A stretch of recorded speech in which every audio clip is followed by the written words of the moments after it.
আসসালামু আলাইকুম সবাইকে। আশা করি সবাই ভালো আছেন। আলহামদুলিল্লাহ আমি ভালো আছি। তো আজকে আমি যেটা যেটা রান্না করি ওটাই আপনাদেরকে দেখায় দিচ্ছি। তো এখানে ছিল পালং শাক, ধুয়ে রেখে দিয়েছিলাম, তারপরে একবারে আমি বাগার দিয়ে দিয়েছি। কারণ এখানে এক আটি শাক ছিল আর অল্প একটু হয়ে যাবে, এই জন্য ভাবলাম যে একবারে আমি বাগার দিয়ে দিই। এভাবে কিন্তু একবারে বাগার দিলে আমাদের জন্য খুবই সুবিধা।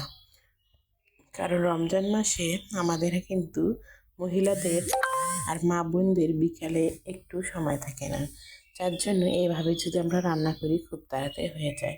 আর এই যে পাশের চুলায় এখানে করলা সিদ্ধ করে নিয়েছি রসুন আর মরিচ দিয়ে। তো এই তো শাকটা এখন আমি উলট পালট করে দিচ্ছি, যাতে যেন খুব তাড়াতাড়ি খুব সুন্দর করে সিদ্ধ হয়ে যায়। তো দেখুন অনেকটা কিন্তু কমে গেছে, আর এখন একদমই কমে গেছে, মানে এতটুকুই হয়ে গেল। এদিকে হচ্ছে আজকে মুরগির মাংস ভুনা করছি শুধু পেঁয়াজ দিয়ে। তো আজকে আমাদের রান্নাই ছিল এই তিনটা, তাই ভাবলাম যে পুরোপুরি রান্না না দেখে হয়তো অল্প কিছু কিছু নিয়ে সব জায়গা থেকে দেখাই আপনাদেরকে। তো এখানে আমি কষায় একদম ঝোল দিয়ে ঝোলের পানি দিয়ে দিয়েছিলাম। তো এদিকে হচ্ছে করলাটা ভর্তা করে রেডি করে রেখে দিয়েছি। তো করলা ভর্তা কার কার ভালো লাগে খেতে অবশ্যই কমেন্টে জানাবেন। আর এই তো সেই শাক, পালং শাকটা এতটুকু হয়ে গেছে রান্নার পরে। তারপরে দেখি মুরগির মাংস ভুনা করেছি টমেটো দিয়ে।